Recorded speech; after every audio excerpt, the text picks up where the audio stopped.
আসসালামু আলাইকুম রহমতুল্লাহ।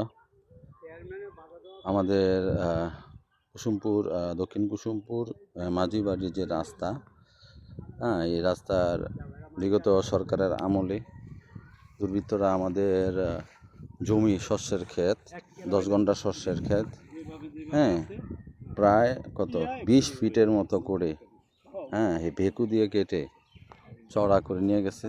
দেখেন 90% রাস্তা আমাদের জমিনের উপরে পড়ে গেছে। এই যে খুঁটিটা দেখতেছেন, এই খুঁটিটার পরে এই যে এই পুকুরটা, আমাদের সীমানা এই পর্যন্ত।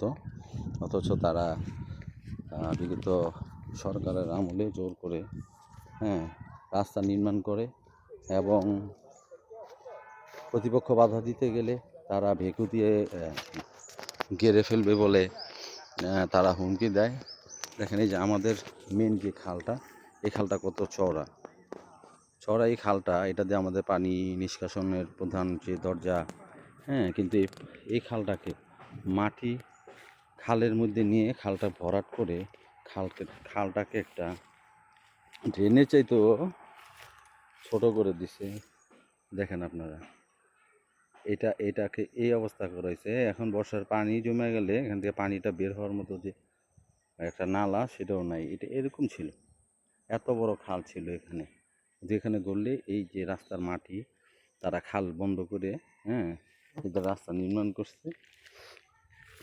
তারা বলে তাদের জায়গা, কিন্তু আমরা গত 2বার তত্ত্বাবধায়ক সরকার এবং এই আমলে আমরা 2বার মাপ দিছি, দোনোবারই আমাদের সীমানা তাদের রাস্তা পার হয়ে চলে এসেছে। সো কর্তৃপক্ষের নিকট আমরা সদয়ভাবে অনুরোধ জানাচ্ছি যে এই গায়ে জোরে করা সেই রাস্তা, যে রাস্তার কারণে আমাদের খাল খনন কর্মসূচি জিয়াউর রহমানের, তারেক জিয়া এখন যে জিয়াউর রহমানের সেই বিগত দিনের খাল খনন কর্মসূচিকে তারেক রহমান বাস্তবায়নের লক্ষ্যে এখন খাল খনন কর্মসূচি দিয়েছে। আমরা আশা করি ইনশাআল্লাহ এই খালগুলিকে সুন্দর করে রাস্তাকে